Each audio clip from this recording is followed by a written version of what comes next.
The energy industry must go beyond making cleaner fuel.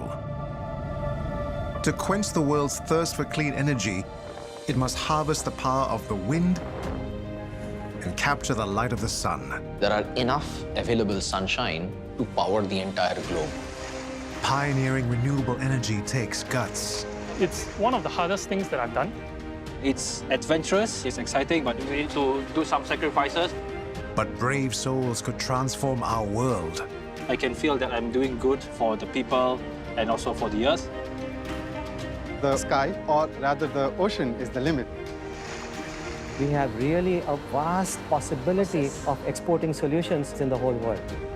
This is a climate for change.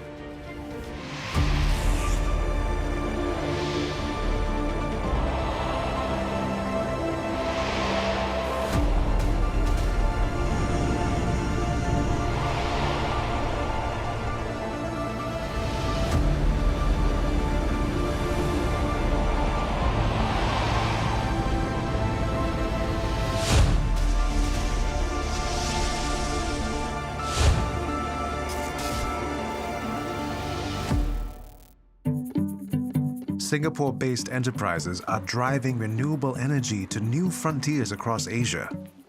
This story is about pioneers who are changing the region for good.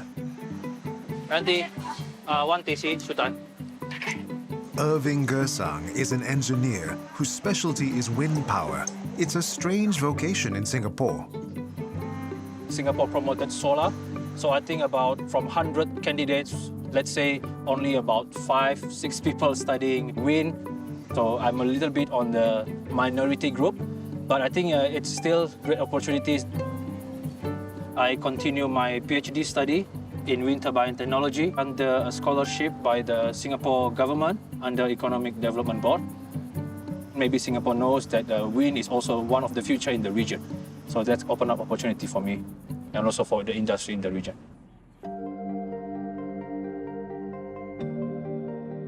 For the work I do, site exploration and site hunting, Singapore is very good because it's centrally located in the region. You can access the Mekong area in the north, or you go to the islands of Indonesia or Philippines in the south and the east. For wind engineering work, so our work involves a lot of big data. So we have about 20 wind monitoring stations across the region. And these monitoring stations keep sending a lot of data that we need to process, that we need to analyze. Irving's search for wind energy takes him to Cambodia on a 150-kilometer expedition from Phnom Penh to Bokor. Irving is heading out with his Cambodian colleague Sop Foyng, who is in charge of project development in Cambodia. They journey to a potential wind power site near the top of Bokor Mountain, which is about 950 meters above sea level.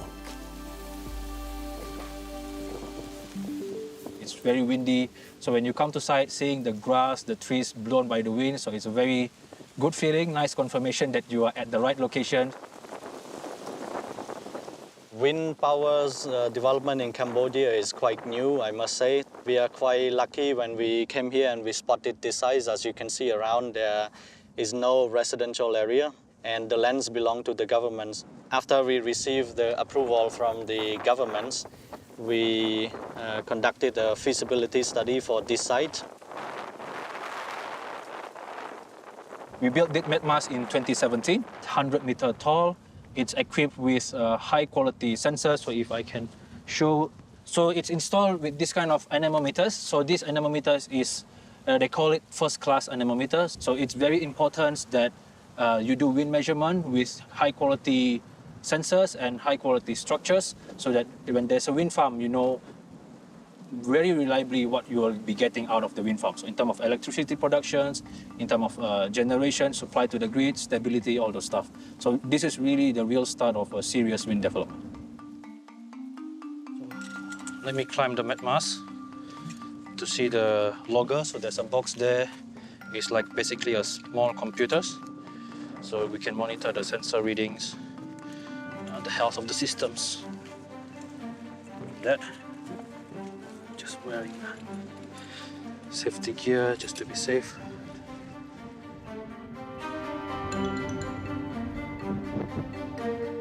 It's adventurous. I like it. It's exciting, but you just need to keep your spirit up. You need to keep also your fitness level because it requires a lot of traveling and spending a lot of time outdoors. Sometimes you get exhausted and thirsty very quickly.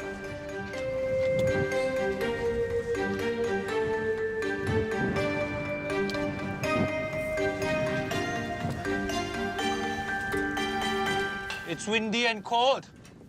The steel is a little bit cold as well. Yeah, it's nice. And we have good reception here. If you want to do video call, I think it's okay. Yeah. Wing, can you Yes. look at me? So the sensor on this side are all working? Yeah, both sides are working well. Okay. This Yep. side too? Yep. Good. Earthing cable? Earthing cable, yeah, still normal. Okay. We can confirm for real that it has good wind resource after we collect measurements. After 1 year of wind measurement, we can do engineering analysis and refinement of that wind map. And after that, we can see what kind of turbine, we can select what kind of technology best for these sites. And from that, you can see whether this is generating enough power based on this wind and as well as turbine selections. And after that, you can talk to government authorities in terms of infrastructures, which will open another discussion on feasibility of the site. If authorities grant them approval, this could be the site of the first wind power project in Cambodia. Singapore is located just north of the equator, where wind speeds are low and sunshine is more abundant. Solar is the only viable renewable energy resource we have, but the only viable place that we can install our solar panels is on our rooftops. And on the rooftop, we often compete with air conditioning or other equipment. In land-scarce Singapore, the local solar industry has been driven to float solar panels on water. As they convert light to electricity, they're also known as photovoltaics, or PV. My name is Ing Te, and I'm part of the Sunseed engineering team. So the engineering team focuses on delivering solar projects from end to end, from start to finish. So our prior floating solar experience took place in the world's largest floating PV test bed. So that was organized by CERIS as well as PUB. So that project was located in the Tengye Reservoir. So we participated actively in that project, and that was our prior experience for floating solar. The PUB series testbed at Tengye Reservoir provided Singapore companies as well as international PV companies an opportunity to develop their manpower, their engineering skill, as well as the project execution skills in the field of floating PV. The industry has gained confidence, deploying increasingly large floating solar projects on Singapore's freshwater reservoirs. The next daring frontier is the sea. So over here we have the 5 megawatts floating solar farm on the sea.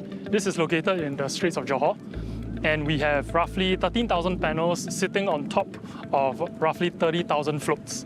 The dimensions of the farm will be about 500 meters by 100 meters. We expect it to generate around 6,000 plus megawatt hours for an entire year. It would roughly equate to powering 1,200 4-room HDB flats for a period of 1 year. So as far as I know, this is a first in the world of this size. Certainly, the Sunseeds project in the Strait of Johor is a significant milestone in floating PV industry. There are few test sites available in different locations, for example, South Korea, Netherlands, and in Maldives.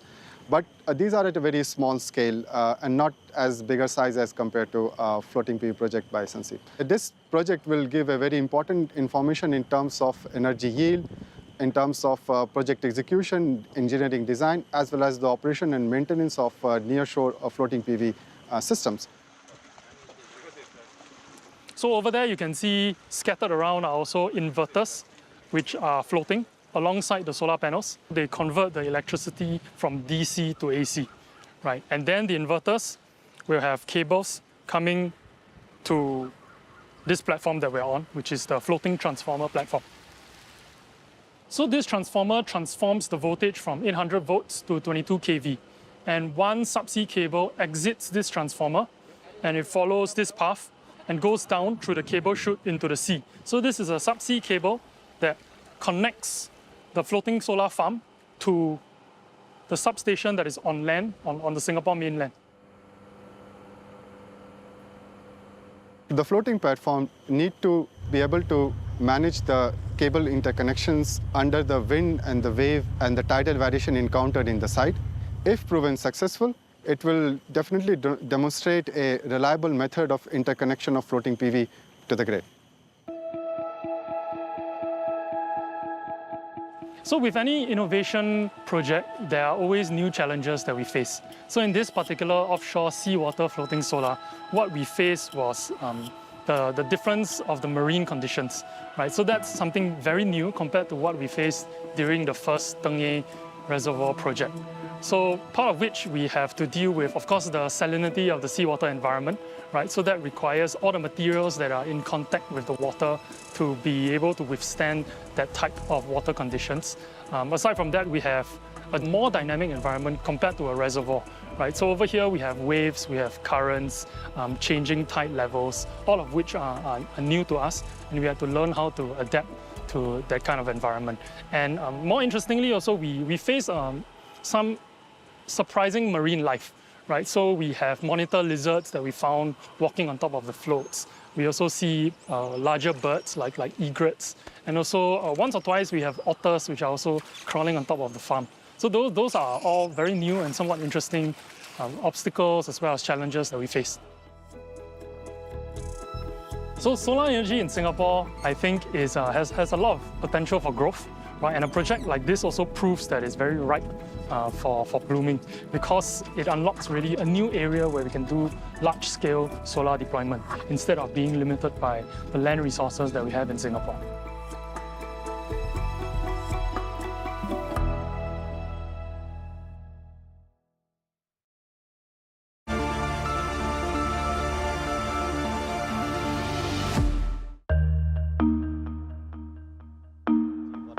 With the wind measurements collected from Bokor Mountain, Irving and Sop Foyne give their boss Olivier a good report about its wind energy potential. It's proven the naysayers wrong. Even the timeline of the construction, because when I first arrived, to hear everybody saying no, don't bother with Cambodia. There's no wind here. People have looked at it before, so don't waste your time. I love when I hear that because of course that means that we could think of something else and something different.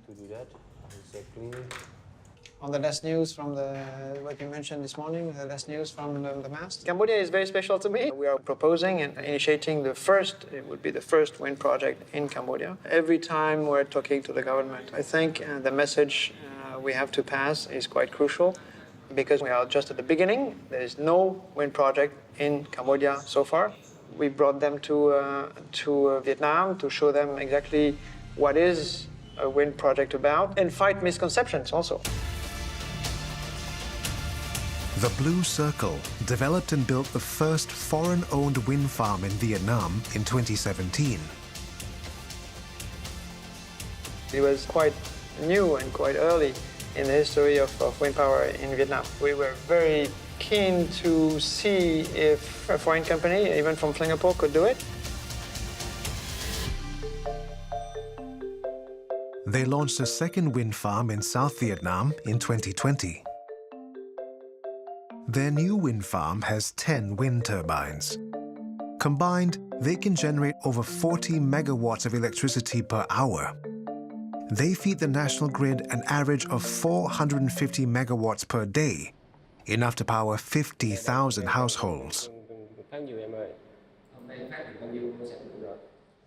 Tôi tên là Lê Thanh Thỏa, hiện nay tôi là trưởng phòng quản lý tài sản của The Blue Circle. Possibility là 32.31 hợp mê đúng không? Đối với nhà máy điện gió của chúng tôi thì cái hệ thống tự động chúng tôi thực hiện 100%. Do đó là số lượng người cần thiết để vận hành liên tục nhà máy là 6 người. Trong đó là 2 người ở trạm, 2 người vận hành trạm, 2 người vận hành tua bin gió và 2 người còn lại phục vụ ở cái bộ phận như là admin. Nhà máy chúng tôi cần phải được vận hành 24/7. Liên quan tới vấn đề các kỹ sư, chuyên gia và nhân viên vận hành nhà máy thì chúng tôi kế hoạch là 20% các chuyên gia hoạt động làm việc không thường xuyên. Và bên cạnh đó chúng tôi sẽ sử dụng 80% kỹ sư và nhân viên tại Việt Nam. Hiện nay thì nhà máy điện gió chúng tôi được vận hành 100% bằng hệ thống tự động, đặc biệt là hệ thống trang bị, hệ thống bảo vệ. Khi bất cứ một cái vấn đề nào liên quan tới cái việc cảnh báo hoặc là xảy ra tiềm ẩn rủi ro về sự cố là chúng tôi sẽ nhận được thông báo ngay lập tức. Bên cạnh đó thì hệ thống tự động cho phép chúng tôi điều khiển toàn bộ nhà máy này, có thể từ Đan Mạch, có thể từ Australia, có thể từ Singapore hoặc là từ trung tâm điều độ hệ thống điện Việt Nam đặt tại thành phố Hồ Chí Minh hoặc Hà Nội. Chúng tôi có thể điều khiển từ xa. The wind farm has some of the biggest wind turbines in Southeast Asia. The diameter of the blades is 150 meters. Each 4-megawatt turbine weighs more than 130 tons, and the tower is 105 meters tall. Bên trong chúng tôi được trang bị thang máy để cho đội ngũ chuyên gia, kỹ sư và nhân viên làm việc một cách thuận tiện. Tuy là 105 mét, tuy nhiên nếu như anh sử dụng thang máy thì nó phải mất 10 phút để anh tiếp cận từ platform lên trên tới nacelle. Hoặc là trong một số trường hợp chuyên gia của chúng tôi cần leo bộ thì chúng tôi phải mất 30 phút. Today, this wind turbine is undergoing routine maintenance for the first time since it began operating 3 months ago. After this, the turbine will be serviced once a year. Company policy dictates that a turbine shouldn't be stopped for more than 7 days a year. Through the power it generates, a working turbine recovers an average of $45,000 of revenue per day. Ta không có kế hoạch sửa chữa hoặc là kế hoạch bảo dưỡng định trước. Trong trường hợp xảy ra một cái rủi ro, một cái sự cố thì chúng ta phải dừng tua bin và chúng ta phải mất tầm 4 tháng để mà nhập khẩu những cái thiết bị thay thế từ nước ngoài. As the wind farm is near the sea, it faces wear and tear from gusts of wind, sand, and sea salt, as well as thunderstorms. But with proper maintenance, the turbines are designed to weather those conditions over 50 years. In the north of Singapore, on the Straits of Johor, Tan Ying Te and his team from Sunseap are building the world's largest nearshore floating solar test bed. It's challenging to deploy this in the sea with its waves and fluctuating tides. So as much as possible, we would like to do bulk of the installation on land because it's stable, right? But there are significant portions where we will still have to do on the water. We launch 16 panels at a time, and that's where they will be linked up sequentially to form a much larger unit. They'll be attached by these nuts and bolts secured together so that they don't move even with the waves and movements of the tide. Along the perimeter of the farm, we will have anchoring points. So each of these anchoring or mooring points will have an individual sinker attached to it. So each sinker is about 2 tons. They're made of concrete and then with chains attached to the perimeter of the farm to hold it in place. Sunseap is building this project in collaboration with other small and medium-sized enterprises. The subsea cables and 11-ton transformer were installed with the help of a marine engineering company. And the floating modules are the specialty of a construction company called ISOTEAM. Richard Chan is ISOTEAM's general manager. As you can see, our floating modules behind me, they are designed to withstand the forces of the sea over a long time. And we did rigorous testing before eventually launching them in the sea.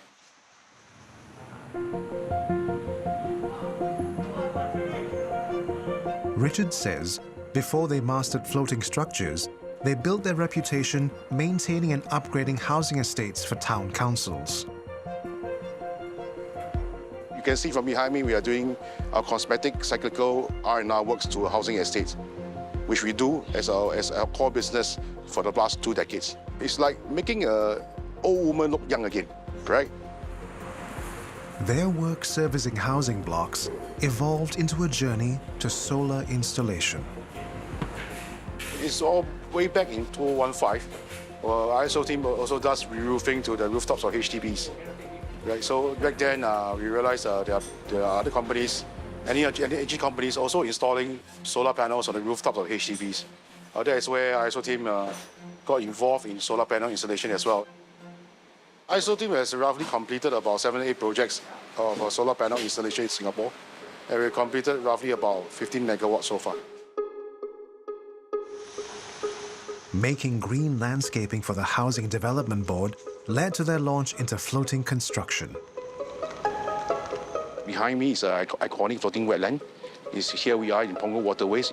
As you can see, the floating modules are modular in nature. You can configure the floating wetland system into various sizes, depending on the type of floating system or island that you need. The expertise they gained from past projects equipped them to install solar panels on floating modules. This Woodlands Senoko floating solar project is an extension of both skill sets being merged into one. But on a personal level, it does give me a lot of personal satisfaction. It's our duty as each citizen to do our part in terms of improving climate change in the region as around the globe.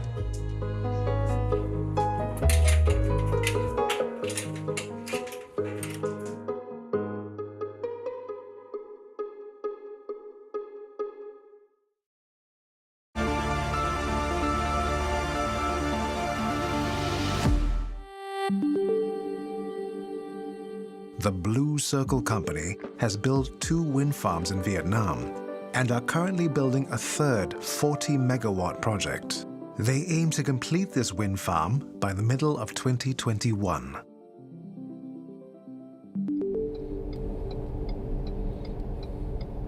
My name is Hervé, and sometimes it's difficult in Vietnamese, so people call me also Bond, James Bond, and I'm working for the Blue Circle for now 3 years in wind energy. I work for road construction, civil works construction, railways construction. 4 years ago, my children say, why not renewable energy? So I changed, and the reason why I came to Asia also. The Blue Circle is open for all countries, Thailand, Cambodia, Myanmar and Vietnam, but actually Vietnam is the most involved in the construction of new projects. We have 2 or 3 projects at the same time. With my background of roads construction, to install something exciting for me, it's like a tower, 100 meters towers. On the top, 120 tons. So it's like a spaghetti with big potatoes on the top, and for me it was not possible in my mind. It was quite new for me also. But when we have the first production, it's a real big milestone. Many new obstacles for us. The first project we installed wind turbines in rice fields. So the challenge in this case was to keep drainage the water and to send the water to the correct farmer. Here the challenge is the sun. Here the risk is the sun with the wind. Beyond braving the elements, constructing a wind farm is a shipping and logistical challenge, as the components of a wind turbine are huge. The blades can be longer than 70 meters. In remote places, the engineering team has had to build straight new roads to carry the equipment. When we bring the component, it's very large component, till 90 meters. Convoys of 90 meters, so we cannot move it everywhere with this. For the curves, for the slope, we have limitation. So we are obliged to build specific roads, soft roads, avoid slope, avoid closed curves, and we build it to let the construction doing the necessary with heavy transportation. Building new roads has benefited local residents and local industries, such as honey collecting and charcoal making. When we build a road, we bring the life. People come back and use finally their land. A road is life. This is a real benefit for local people. Khi mà có con đường này rồi thì nói chung là cái vận chuyển than hay này nọ gì tất cả các cái thì nói chung là cũng thuận tiện hơn. Em tên là Ngô Duyên Lên. Cuộc sống hàng ngày là về mua cây rồi chặt đốt than. Đó lò như lò em đang làm bữa nay thì khoảng được 100 bao. Bao thì em bán được 100.000. Em làm than thì cũng vòng vòng khu cái con đường của nhà máy điện gió. Thì nói chung trong tâm trạng thì mọi người dân thì rất là phấn khởi thôi. Thì khi mà nghe được tin là có nhà máy điện gió thì sau này nó sẽ phát triển lên là mọi cái khu con đường mà người dân đi qua sẽ có điện. Còn trong rừng thì họ cây cấu không chưa có phát triển ra được cái con đường để mà cho có điện. Thì trong cuộc sống hàng ngày thì nói chung mọi người dân ai cũng mong muốn cho có điện để mình thấy ánh sáng rồi cuộc sống nó mới mẻ hơn tí.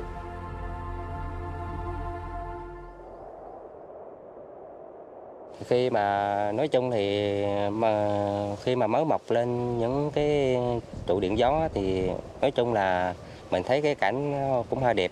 Mà nhiều khi làm cũng dòm thấy cánh quạt nó quay thì nói chung là trong tâm trạng của em thì cũng rất mong muốn cũng có nhiều cái cột điện gió để trải khắp trên đất nước Việt Nam mình.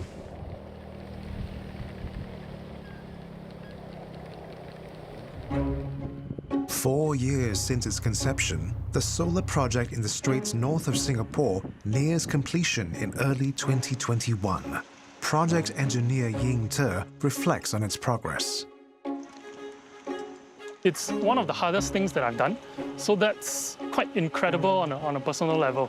To see something that was just an open sea, you know, a couple of years before, and to of course put a lot of heart and soul into it, and eventually seeing the fruits of your labor, your effort come into fruition in the form of a solar farm. Each milestone that we achieve, whether it's the Singapore PR team coming together during COVID, right, or the first launch of panels into the water, and when you first use the meter and you detect that there is electricity generation. That's all a part of the journey, but each step of the way it has been challenging and encouraging, and all in all, certainly very happy and satisfied with how far we have come for this. We will take a lot of the learnings of the challenges that we face and mitigate them better for future projects. The 5 megawatt project by Sunseap is first demonstration of floating PV project in sea condition. Therefore, more emphasis was paid to identify a location which is not exposed much to the element of the environment. The wave and the wind conditions are also not extreme. But these locations are very much closer to the Malaysian border, therefore provides a limited opportunity for wider scale deployment. Moving forward, we need to look towards the southern side of Singapore, which provide a larger scale nearshore opportunities, as well as these are more near to the industrial demand centers located here. However, as we move to this side, we also encounter higher wind and wave conditions. In addition to that, some places it also encounters deeper seabed conditions. For example, at some places it sharply goes up to 90 meters of deep. So this will require more resilient design of the floating PV system, as well as resilient anchoring and mooring system for these locations. In addition to all these things, depending upon how far the sea project is compared to the nearby shore, we need to think about the proper evacuation method for the electricity. Though there are solutions available in the marine industry, but they are usually costly, and they need to match the cost expectation of PV industry, which is usually very competitive.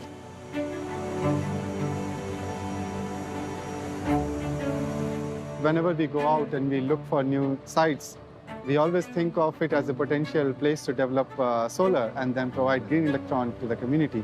So it always gives an excitement when people go there as a scientist or engineers or project developers. They have some visual site investigation pictures, and it gives a first level estimation of how is the site condition. As we can see around here, there are the wave and the wind is not that high, and something similar type of locations can be evaluated for future deployment. But having said that, Singapore maritime waters is one of the busiest and will remain likely so in the near future. Therefore, these floating PV projects need to be developed in the sense that not to interfere with this marine traffic and the anchorage point of ships. Researchers have been identifying areas where ships don't pass through or anchor. They call it dead sea space. A common example would be a space at the back of the jetty, between the jetty and the shoreline. And that area is not utilized for any purposes and can be used to develop floating PV projects in that area. According to the Solar PV Roadmap of Singapore, there are over 200 hectares of nearshore dead sea space that may suit floating solar projects. Certainly, this unlocks a lot more potential space where you can install solar panels and therefore empower Singapore's green energy ambitions. Beyond that, regionally, I think if you look at the islands in Malaysia, Philippines, Indonesia, right, so they are largely archipelagos scattered around. So such a solution would possibly be quite interesting to them, and we can then export such a solution to the overseas market as well. There are a lot of islands which are isolated and would require power. So these type of off-grid floating PV solutions will provide application in not only in Singapore, but in ASEAN region nearby. In principle, I would say sky, or rather the ocean, is the limit. However, not all ocean and sea sites would be suitable for the development of the project. Abhishek says a site's suitability depends on more than technical and economic factors. They must first consider what impact a project may have on people and the environment. My first bachelor's degree was in chemical engineering, but which is very much to deal with the petrochemicals. But then I quickly realized that solar is the future. The future of solar is bright in Singapore and worldwide. There are a lot of new developments coming up, and there is a huge potential in that sense.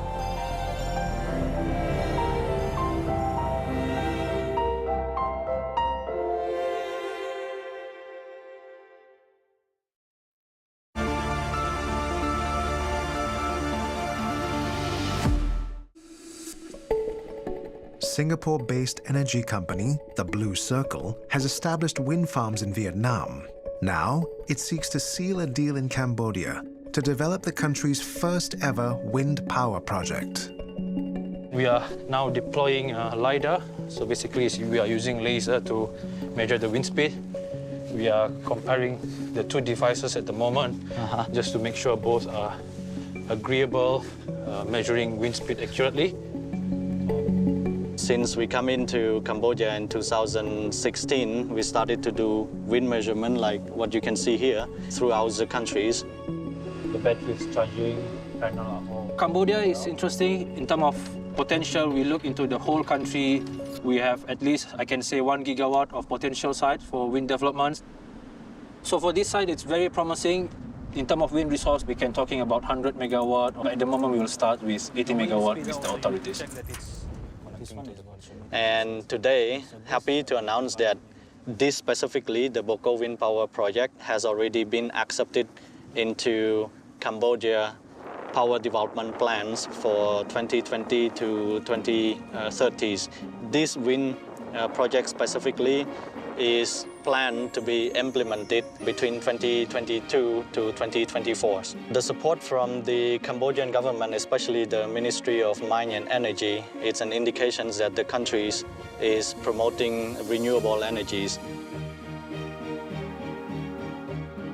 There's quite a nice potential in Cambodia for wind power. More than 2,000 megawatts potential. There's a long, long way to grow wind power in the country in the future.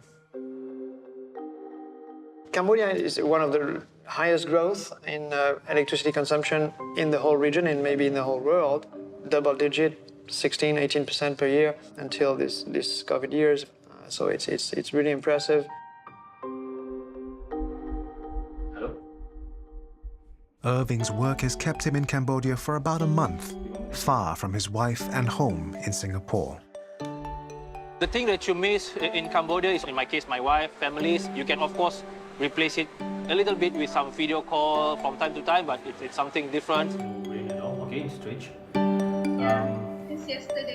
She worries for health and for safety because I come to strange new places most of the time. I'm also worried for her here alone in Singapore. So the plan is for me to be back in Cambodia end of this month.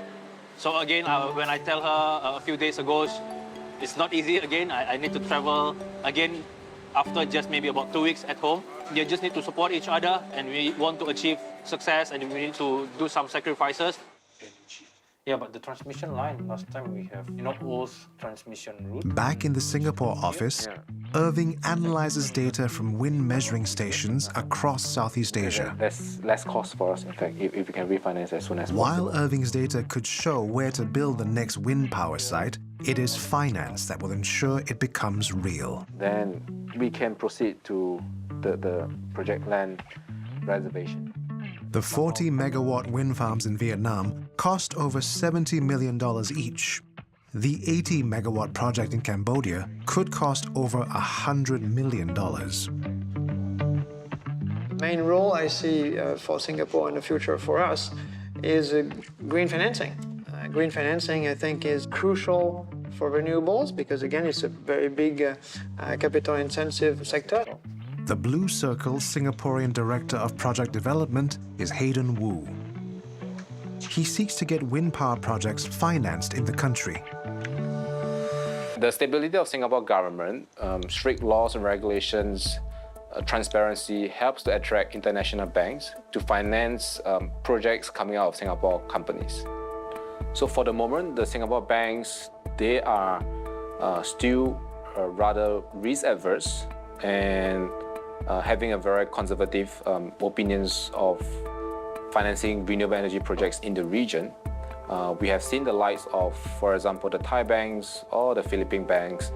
They are very willing and they're very hungry to finance and invest in the renewable energy projects in the region. So we hope we can play a part and to change this. In fact, we are working with several of the Singapore banks to finance a few renewable energy deals across the region. And of course, the key strong point I would say here is Singapore has a very strong bilateral relationship with the regional countries, and this prevents double taxation, and this helps to promote renewable energy development in the region. Working with countries in the region, of course, it will benefit Singapore with the potential of renewable electricity supply, but also we can help the countries in the region by exporting technologies, by helping put in systems and processes in place for a viable renewable electricity generation regime. Beyond exporting new ways to deploy solar panels, Singapore exports solar cell technology. The Solar Energy Research Institute of Singapore, SERIS, researches and develops new solar cells and new ways of manufacturing them. Their work is supported by public sector funding and industry partnerships at home and abroad. Our main motto is to commercialize the technology and create economic impact of the public dollars that we receive. At this lab, scientists seek to make solar cells better. But what makes a solar cell good in the first place? There are three parts to a good solar cell. Number one, it has to be highly efficient. Number two, it has to be low cost. And number three, very important one, is that it has to be reliable, stable for at least significant years for deployment reasons. Now, what do I mean by highly efficient? Imagine a solar cell is 25% efficiency. It means that out of the 100% of the sunlight that is falling in the solar cell, only 25% is being harvested. Ceres has developed monopoly solar cells. Patented manufacturing techniques make them highly efficient, low cost, and reliable.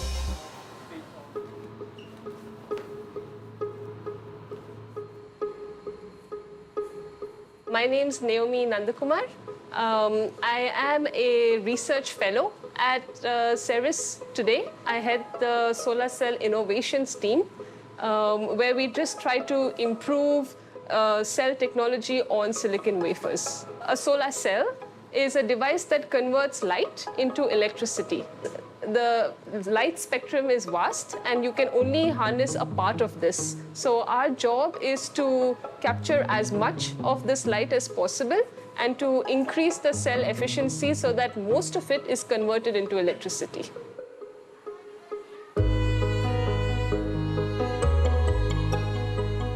So the silicon wafer that we get, the surface is very shiny, and this is not useful for the solar cell because we don't want the light to be reflected. We want to trap as much light as possible. So the first step we do in the monopoly process is to texture the wafer, and this just means a chemical process step that forms pyramids on the wafer surface. So the pyramids help scatter light into the silicon and prevents reflection of the light. So we're able to capture as much light as possible into the silicon cell. This texturing process can be done twice as fast due to a breakthrough by Ceres. The ultra-high-speed deposition process allows twice as fast of manufacturing, which means it reduces cost by half for our partners. Then we have a second chemistry step to clean any overlap from the rear to the front. Again, to ensure that the front and the rear basically don't meet, because we need them to be separate to generate electricity. The cleaning step prevents additional loss of these electrons and electricity.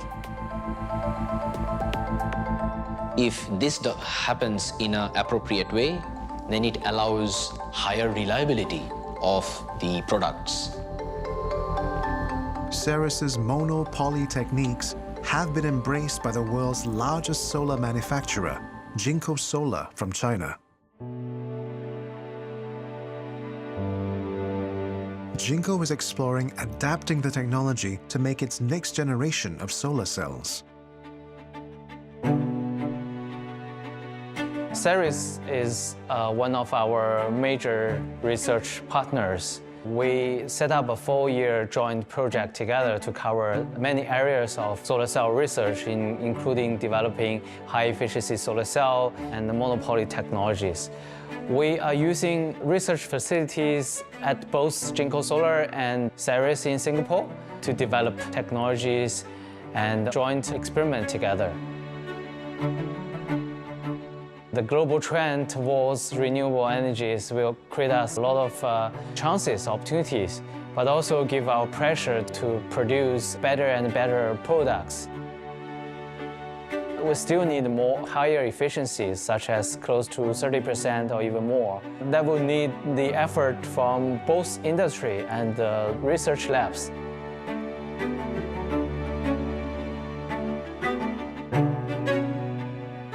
What made solar viable for us? Firstly, the technology advancement that made high-efficiency solar panels possible. The second was the installed capacity worldwide, especially in China, that began leveraging economies of scale that led to the drop of the cost of solar electricity. Today, in many parts of the world, the solar energy is the cheapest source. And going forward, by 2050, I bet it will be the dominant source of electricity in the world. In the sun belt of the world, there are enough available sunshine to power the entire globe. The only challenge is intermittency and space. Solar and wind power fluctuate with the weather, so their electricity output is less steady than power from fossil fuels. So how will this change when you go to phase 2? Which parts will be changing? To even out intermittency, scientists at the Energy Research Institute at NTU are reimagining the power grid. Both the SST team as well as the power grid of today is more or less unchanged from 100 years ago, from the days of Edison and Tesla. So the focus of the research in this laboratory is on the smart grid of the future. So we look at new technologies that can help with optimization of electricity generation, electricity dispatch, as well as energy efficiency from an end-use perspective.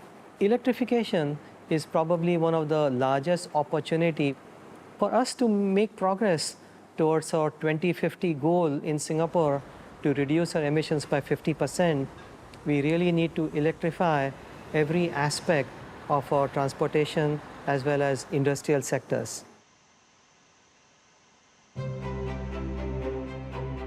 So to really address the challenges of reducing emissions, we need to come up with innovations in every aspect of the energy sector.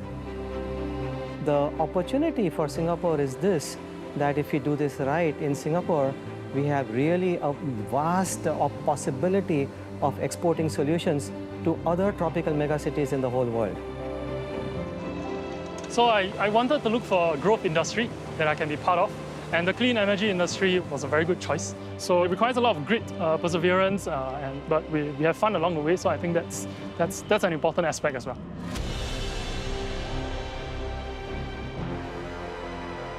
I'm passionate with what I do. With clean energy, we preserve the climate, we preserve the earth, we produce electricity without emissions. I like this job because I can feel that I'm doing good for the people and also for the earth.